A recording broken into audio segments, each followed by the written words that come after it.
Hello guys, what's up? I hope you are doing well. Welcome to सशक्त education. तो चलिए दोस्तों शुरू करते हैं ज्योग्राफी का एनसीईआरटी 7th क्लास की एनसीईआरटी 7th चैप्टर। तो चलिए शुरू करते हैं। आज का चैप्टर क्या है? मानवीय पर्यावरण, बस्तियां, परिवहन एवं संचार। ठीक है, चलिए शुरू करते हैं। आइए सबसे पहले इसको पढ़ते हैं, क्या दिया हुआ है। वे स्थान जहाँ भवन अथवा बस्तियां विकसित होती हैं उसे बसाव स्थान कहते हैं। आदर्श बसाव स्थान के चयन की प्राकृतिक दशाएं क्या हैं?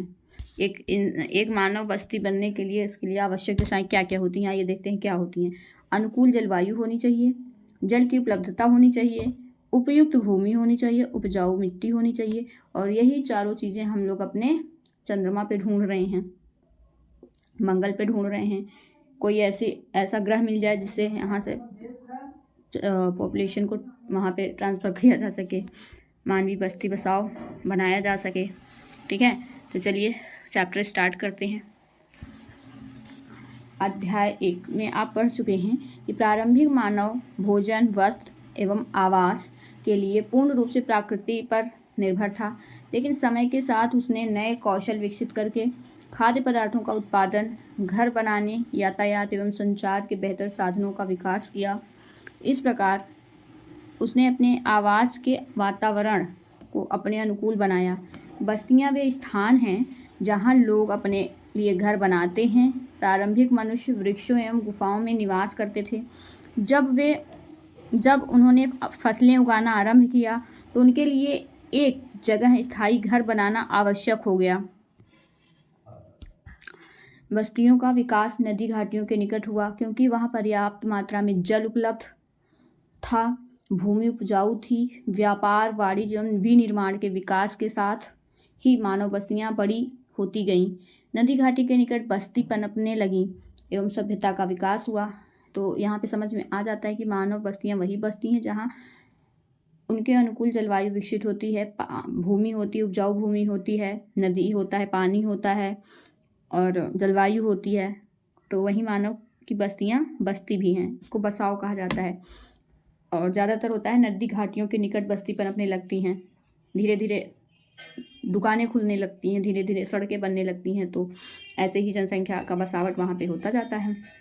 एवं सभ्यता, हमने इतिहास में भी पढ़ा है कि मानव बस्तियाँ वहीं बनती हैं जहाँ उनके अनुरूप सुविधाएँ होती हैं, पानी होता है, हवा होती है, जलवायु होता है। ठीक है, सभ्यता का विकास हुआ। क्या आप सिंधु, हाँ देखो इसमें दिया भी है, क्या आपको सिंधु, टिग्रिस, नील, वांगो नदियों के बारे में विकसित हुई सभ्यताओं के नाम याद हैं? बताइए, आपको याद हो तो आप कमेंट करिए। बस्तियां स्थायी या अस्थायी हो सकती हैं। जो बस्तियां कुछ समय के लिए बनाई जाती हैं उन्हें अस्थायी बस्तियां कहते हैं।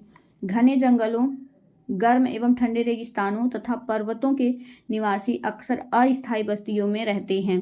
वे आखेट संग्रह, स्तनधारी,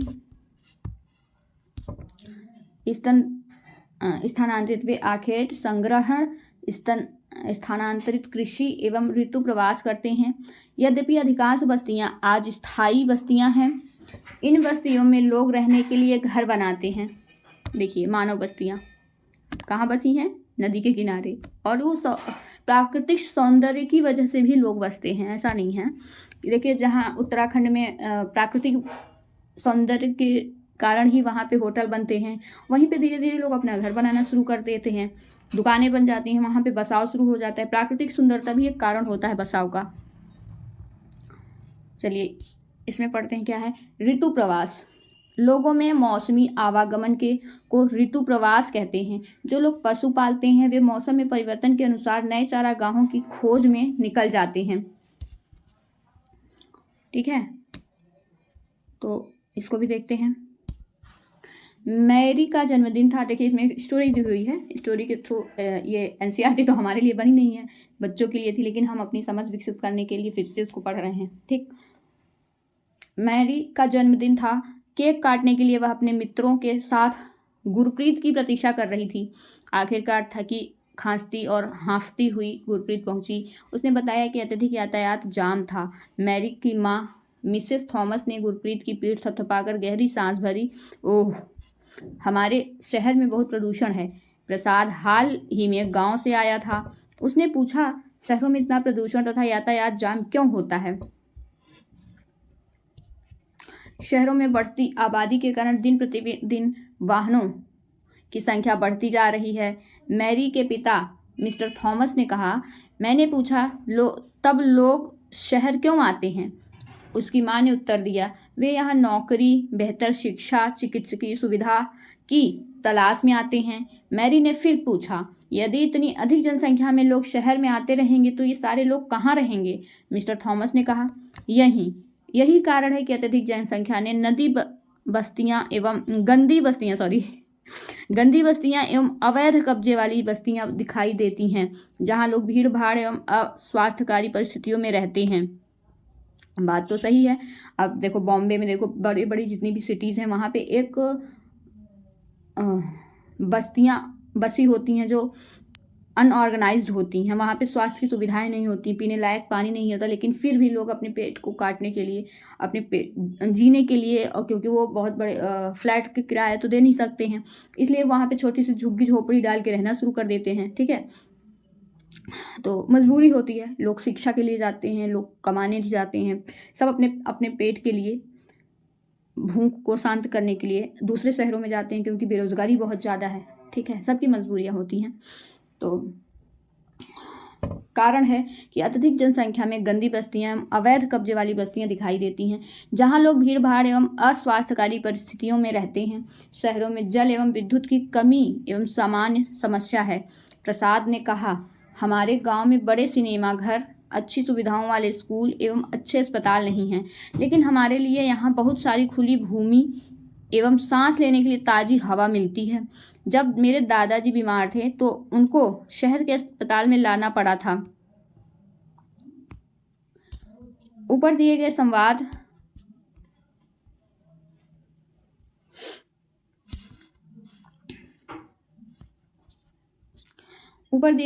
से बस्तियों के दो विभिन्न चित्रण हमारे सामने आते हैं, ग्रामीण एवं शहरी बस्तियां। गांव ग्रामीण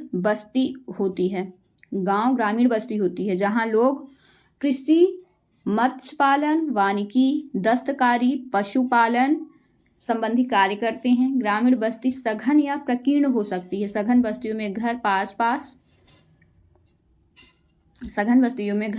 पास बने होते हैं। प्रकीर्ण बस्तियों में लोगों के घर दूर दूर व्यापक क्षेत्र में फैले होते हैं। इस प्रकार बस्तियां मुख्यतः पहाड़ी क्षेत्रों, घने जंगल एवं अति विषम जलवायु वाले क्षेत्रों में पाई जाती है। ग्रामीण क्षेत्रों में लोग अपने पर्यावरण के अनुकूल घर बनाते हैं। अत्यधिक वर्षा वाले क्षेत्रों में ढाल वाली छत बनाते हैं। जिन स्थानों में वर्षा के समय, चलिए पहले इसका चित्र देख लेते हैं, आपको बस्तियों का चित्र दिखाते हैं कैसे बस्तियां बनी होती हैं। देखिए, ये प्रकीर्ण बस्तियां हैं। ठीक, ये दूर दूर घर होते हैं, एक एक घर कितनी दूर दूर है ना पहाड़ों में, ये प्रकीर्ण, और इनकी छत देखिए ढालू होती है। और ये है सघन बस्ती, जैसे मेट्रोपॉलिटन सिटीज़ में पाए जाते हैं, ये जैसे बॉम्बे, दिल्ली वगैरह में ऐसी बसावट देखने को मिलती है जो अनऑर्गेनाइज भी होती है। ठीक, तो चलिए आगे बढ़ते हैं। ये देखिए, ये स्टिल्ट पर मकान, ये देखिए,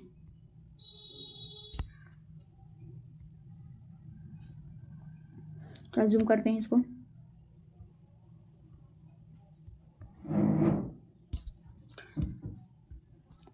जल का जमाव होता है वहाँ ऊंचे प्लेटफॉर्म, जहाँ जल का जमाव होता है वहाँ ऊंचे प्लेटफॉर्म अथवा स्टिल्ट पर घर बनाए जाते हैं, अभी जो आपको मैंने दिखाया। गर्म जलवायु वाले क्षेत्रों में मिट्टी की मोटी दीवार वाले घर बनाए जाते हैं, जिनकी छतें फूस की बनी होती हैं। स्थानीय सामग्री जैसे पत्थर, पंख, चिकनी मिट्टी, तृण आदि का उपयोग घर बनाने में किया जाता है। नगरीय बस्तियों में नगर छोटी एवं शहर उनसे बड़ी बस्तियां होती हैं। नगरीय बस्तियों में नगर छोटी एवं शहर उनसे बड़ी बस्तियां होती हैं। नगरीय क्षेत्रों में लोग निर्माण, व्यापार एवं सेवा क्षेत्रों में कार्यरत होते हैं।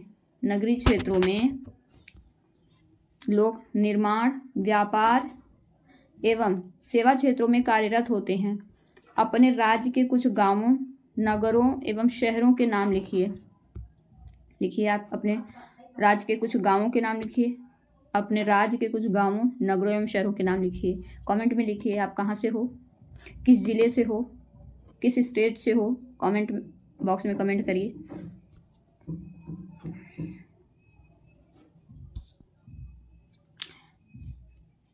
परिवहन। परिवहन लोगों एवं सामान के आवागमन के साधन होते हैं। पुराने समय में अधिक दूरी की यात्रा करने में अत्यधिक समय लगता था। उस समय लोग पैदल चलते थे। अपने सामान को ढोने के लिए पशुओं का उपयोग करते थे। पहिए की खोज से परिवहन आसान हो गया। समय के साथ परिवहन के विभिन्न साधनों का विकास होता गया, लेकिन आज भी लोग परिवहन के लिए पशुओं का उपयोग करते हैं। राइट, आज भी करते हैं लोग। गधे का, घोड़ों का, ऊंट का। अब बर्फ से बने आवास कहाँ पाते हैं, उन्हें कौन बनाता है एवं वे क्या कहलाते हैं, ये क्वेश्चन है। चलिए इसका आंसर ढूंढते हैं। ठीक है, और एक दिया है, आप इसको भी पढ़ लेते हैं। परिवहन के उन साधनों की एक सूची बनाएं जिनका उपयोग आपकी कक्षा के छात्र स्कूल आने के लिए करते हैं। देखिए, यातायात के साधन के रूप में घोड़ा गाड़ी, जो कि आज भी टांगा चलता है, आज भी चलता है। वैसे ये एनवायरमेंट फ्री होता है देखा जाए तो।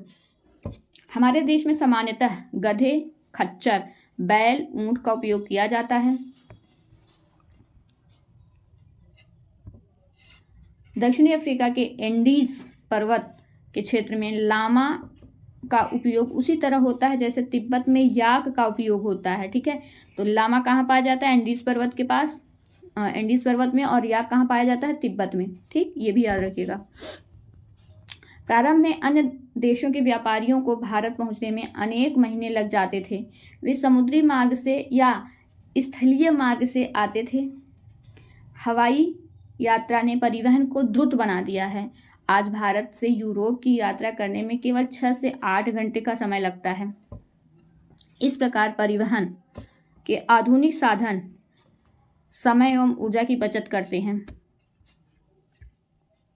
ये पढ़ते हैं क्या है। भारत में अनेक राष्ट्रीय एवं राज्य मार्ग। भारत के में एक्सप्रेस वे का निर्माण नवीनतम है। स्वर्ण चतुर्भुजीय महामार्ग दिल्ली, मुंबई, चेन्नई, कोलकाता को जोड़ता है। चतुर्भुज मार्ग जो 4 शहरों को जोड़ता है। आइए देखते हैं। परिवहन के 4 मुख्य साधन हैं: सड़क मार्ग, रेल मार्ग, जल मार्ग एवं वायु मार्ग। सड़क मार्ग। कम दूरी यातायात के सबसे अधिक उपयोग किए जाने वाले मार्ग सड़क मार्ग हैं। सड़कें पक्की एवं कच्ची हो सकती हैं। मैदानी क्षेत्रों में सड़कों का घना जाल बिछा है। मरुस्थलों एवं वनों एवं ऊंचे पर्वत जैसे स्थानों पर भी सड़कें बनी हुई हैं। हिमालय पर्वत पर मनाली लेह राजमार्ग विश्व के सबसे ऊंचे सड़क मार्गों में से एक है। ये याद रख सकते हैं, आपके GS/GK में आएगा। वन लाइनर भी आ जा सकता है, स्टेटमेंट बेस्ड भी आ जा सकता है, लेकिन इस समय जो क्वेश्चंस आ रहे हैं वो स्टेटमेंट बेस्ड आ रहे हैं। ठीक है, हिमालय पर्वत पर मनाली लेह राजमार्ग विश्व के सबसे ऊंचे सड़क मार्गों में से एक है। भूमिगत सड़कों को भूमिगत मार्ग सबवे कहते हैं। फ्लाईओवर उत्थित संरचनाओं के ऊपर बनाए जाते हैं। फ्लाईओवर क्या होता है? ये नीचे से सड़क है, ठीक है, नीचे से एक सड़क इधर गई है, सीधे गई है, एक इधर गई है, एक इधर गई है, और इस पे से फ्लाईओवर ऐसे ओवर बना देते हैं। ऊपर से भी आ जाओ, नीचे से भी जाओ। ठीक है, ये देखिए, पक्की सड़क, कच्ची सड़क, ये गांव में देखने को मिलती है कच्ची सड़कें। क्या दिखा है इसमें? जायनिंग के लहसा के बीच चलने वाली रेलगाड़ी। जायनिंग से लहसा के बीच चलने वाली रेलगाड़ी समुद्र तल से 4000 मीटर की ऊंचाई पर चलती है, जिसका सबसे ऊंचे बिंदु समुद्र तल से 5072 मीटर है।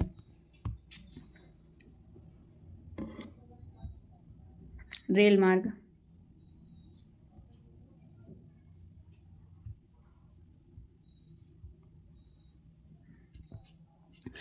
रेल मार्ग के द्वारा तीव्रता से एवं कम खर्च में लोगों का आवागमन एवं भारी सामान को ढोने का कार्य होता है। वाष्प के इंजन की खोज एवं औद्योगिक क्रांति ने रेल परिवहन के तीव्र विकास में सहायता प्रदान की।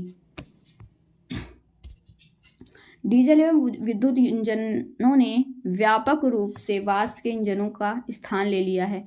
सुपर फास्ट रेलगाड़ियों ने परिवहन की गति और तीव्र हो गई है। मैदानी भागों में रेलमार्गों का जाल व्यापक रूप से फैला है। उन्नत प्रौद्योगिकी कौशल से दुर्गम पहाड़ी क्षेत्रों में भी रेलमार्ग बनाना संभव हो गया है, लेकिन इनकी संख्या काफ़ी कम है। भारतीय रेल मार्गों का जाल भली भांति विकसित है। यह एशिया में सबसे बड़ा है। देखिए आजकल पहाड़ी क्षेत्रों में रेल मार्ग बनाना संभव हो गया है और बहुत तेज़ी से बन भी रहा है, क्योंकि नॉर्थ ईस्ट में एक स्टेट फॉरेस्ट रिपोर्ट आई थी जिसमें दिया है कि नॉर्थ ईस्ट, अपने इंडिया के नॉर्थ ईस्टर्न रीजन में जंगल कम हो रहे हैं। इसका मतलब वहाँ पे विकास हो रहा है, क्योंकि वहाँ पे पेड़ कट रहे हैं, जाहिर सी बात है। ठीक है, तो अब हर जगह रेल मार्ग बन रहा है, हवाई मार्ग बन रहा है, सड़क मार्ग, सब पे सरकार डेवलपमेंट कर रही है। तो इसमें देखते हैं क्या दिया है। ट्रांस साइबेरियन रेलमार्ग विश्व में सबसे लंबा रेलमार्ग है, जो पश्चिमी रूस में सेंट पीटर्सबर्ग से प्रशांत महासागर तट पर स्थित व्लादिवोस्तोक तक जाती है। रूस में है ट्रांस साइबेरियन रेलमार्ग, जो पश्चिमी पीटर्सबर्ग से प्रशांत महासागरीय तट पर स्थित व्लादिवोस्तोक तक जाती है। ठीक है, ये देखिए इसमें दिया है रेल रूट सबसे लंबा सेंट पीटर्सबर्ग रसिया में है, यहाँ से होते हुए व्लादिवोस्तोक तक जाती है। ट्रांस साइबेरियन रेल मार्ग सबसे लंबी रेल मार्ग। ठीक है, आगे चलते हैं।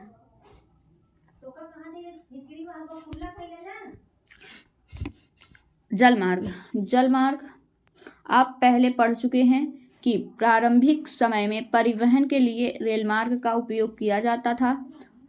अधिक दूरी में भारी एवं बड़े आकार वाले सामानों को ढोने के लिए जलमार्ग सबसे सस्ता साधन होता है। ये मुख्यतः दो प्रकार के होते हैं, अंतर्देशीय जलमार्ग और समुद्री मार्ग। नाव नदियों एवं झीलों के, थोड़ा जूम करते हैं इसको,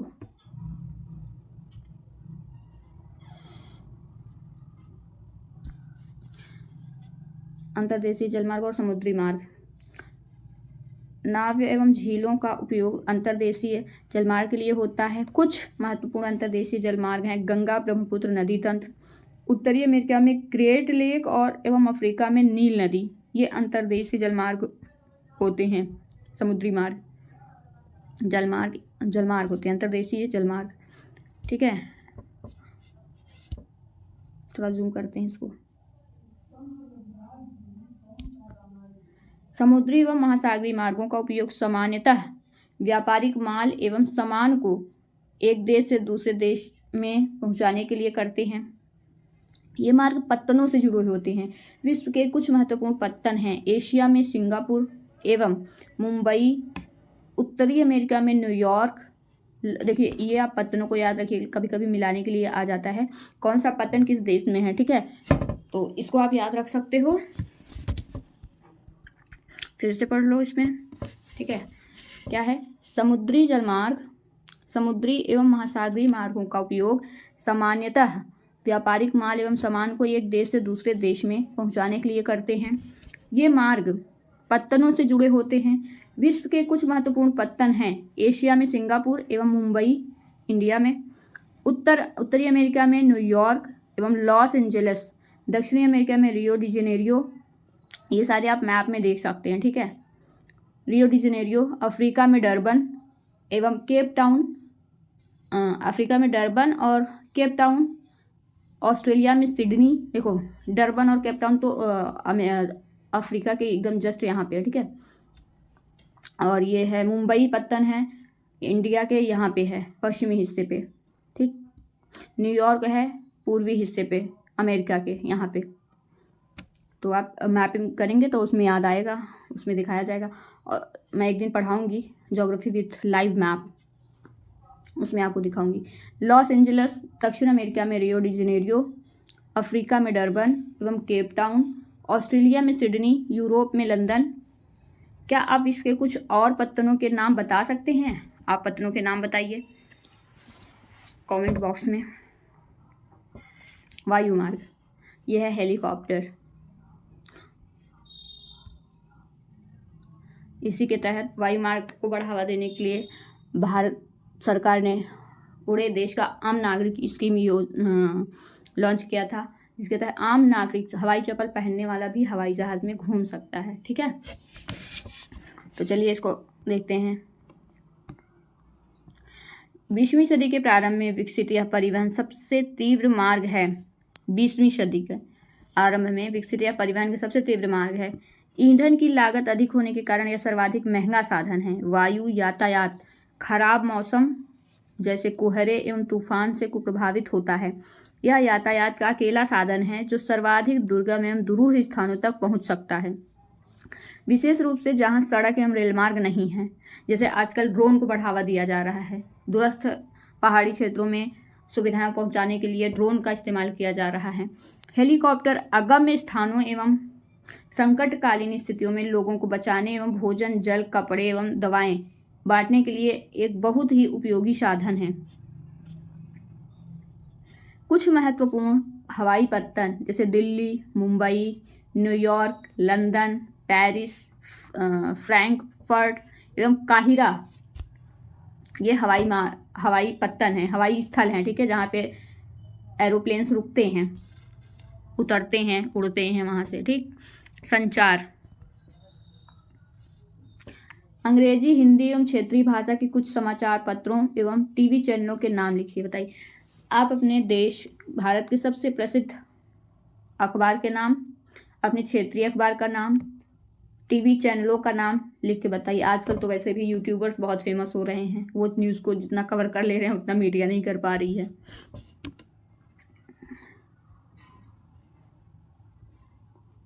संचार दूसरों के पास तक सूचना पहुंचाने की प्रक्रिया है। तकनीकी विकास के साथ मानव ने संचार के नए एवं तीव्र साधनों को विकसित कर लिया है। संचार तंत्र के विकास का वर्णन करता है। संचार के क्षेत्र में विकास से विश्व में सूचना क्रांति आई है। सूचना प्रदान करने के लिए, शिक्षा तथा मनोरंजन के लिए संचार के विभिन्न साधनों का उपयोग होता है। समाचार पत्रों, रेडियो एवं टेलीविज़न के द्वारा हम बड़ी संख्या में लोगों के साथ संचार कर सकते हैं, इसलिए इनको जनसंपर्क माध्यम कहते हैं। समाचार पत्रों, रेडियो एवं टेलीविज़न के द्वारा हम बड़ी संख्या में लोगों के साथ संचार कर सकते हैं, इसलिए इनको जनसंपर्क माध्यम कहते हैं। सैटेलाइट, देखिए जिस संचार माध्यम होते हैं ना, इनसे ये लोगों को एजुकेट करने में, अवेयरनेस फैलाने में, जन जागरूकता फैलाने में ही बहुत ही महत्वपूर्ण भूमिका निभाते हैं। बस ये हो कि वो सूचना पारदर्शी हो, फेक ना हो। आजकल बहुत ही फेक न्यूज़ भी होती हैं। ये लोगों के सोचने का तरीका बदल सकती हैं, लोगों को सही सूचना दे सकते हैं। ठीक है, ये निगेटिव भी हो सकता है, पॉजिटिव भी हो सकता है। अगर आप भड़काऊ चीज़ें दिखाओगे तो लोग भड़केंगे। ठीक है, नहीं दिखाओगे, पॉजिटिव चीज़ दिखाओगे तो लोग मोटिवेट होंगे। ये उनके डिसीजन में भी काम आएगा। किसी भी इंसान के डिसीजन में उसके द्वारा अर्जित ज्ञान बहुत ही महत्वपूर्ण भूमिका निभाता है। किसी भी परिस्थिति में अगर कोई डिसीजन लेना है तो उसकी समझ कितनी है, वो उसके ज्ञान और उसके जनसंचार माध्यमों से जुड़ने और उसकी समझ भी। तो जनसंचार जो होता है, चाहे वो समाचार पत्र हो, रेडियो हो, टेलीविज़न हो, यह इंसान के डिसीजन मेकिंग में भी अहम भूमिका निभाता है। इनके द्वारा जो वो ज्ञान प्राप्त करेगा वो उसके डिसीजन मेकिंग में भी स्पष्ट दिखाई पड़ेगा कि वो कितना चीज़ों से जुड़ा हुआ है, कितना चीज़ों को समझ रहा है। उसकी समझ विकसित करेगा। वो चाहे महिला सशक्तिकरण हो, बेटी बचाओ बेटी पढ़ाओ हो, नारी शक्ति हो, या फिर देश सेवा हो, जन सेवा हो, जन कल्याण के कार्य हो, वो ये सारी जो जनसंचार माध्यम है ना, मनुष्यों की सोच पे सकारात्मक और नकारात्मक दोनों प्रभाव छोड़ते हैं। ठीक है, तो चलिए आगे बढ़ते हैं, काफ़ी बातें हो गई। समाचार, रेडियो एवं टेलीविज़न द्वारा हम बड़ी संख्या में लोगों के साथ संचार कर सकते हैं, इसलिए इनको जनसंपर्क माध्यम कहते हैं।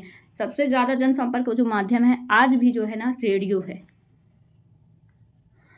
सैटेलाइट के संचार में तीव्रता आई है, तेल की खोज, लेकिन आज तो सबसे ज़्यादा प्रभावी और पहुंच जो है इंटरनेट का जहाँ तक है, बहुत जल्दी चीज़ें वायरल हो जाती हैं।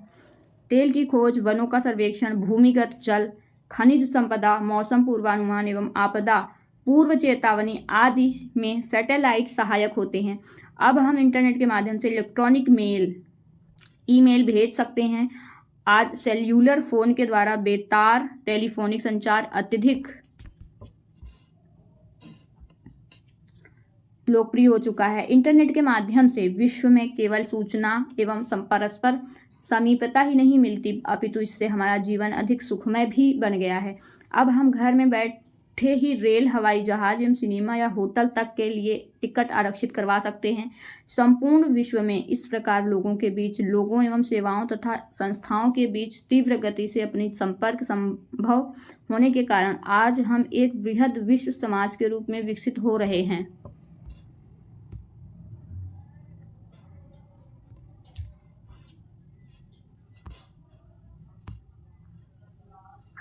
ये हवाई मार्ग दिए हुए हैं, देखिए जितने भी हवाई मार्ग हैं, न्यूयॉर्क, ये ब्राउन वाले जो हैं ये वायु मार्ग हैं, ठीक है, और ये हैं, ये जल मार्ग हैं, ठीक। इसको आप पॉज करके देख लीजिएगा क्योंकि इसमें ये वर्टिकल हो गया है, ठीक। अब इसको पॉज करके धीरे धीरे आप देख सकते हैं। चलिए चैप्टर अब समाप्त हो गया है, नहीं तो काफ़ी लंबी वीडियो हो जाएगी, ठीक है। तो क्वेश्चन पढ़ लेते हैं।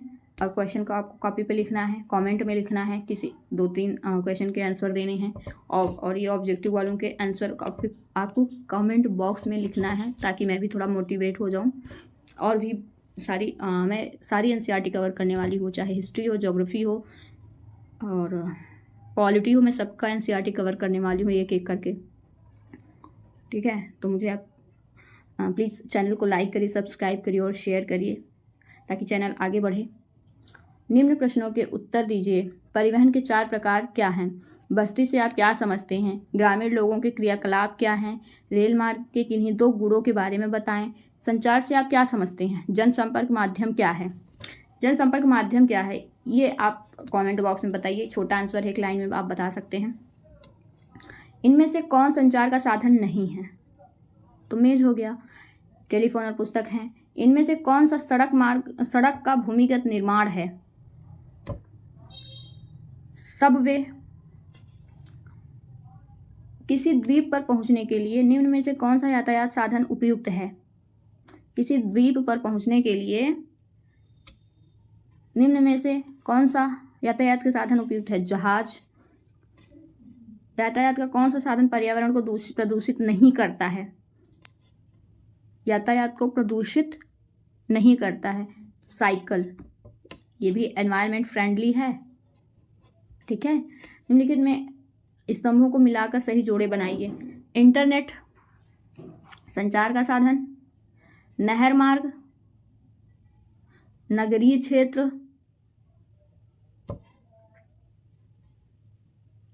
सघन बस्ती आसपास निर्मित घरों वाले क्षेत्र, और नहर मार्ग अंतर्देशीय जल मार्ग।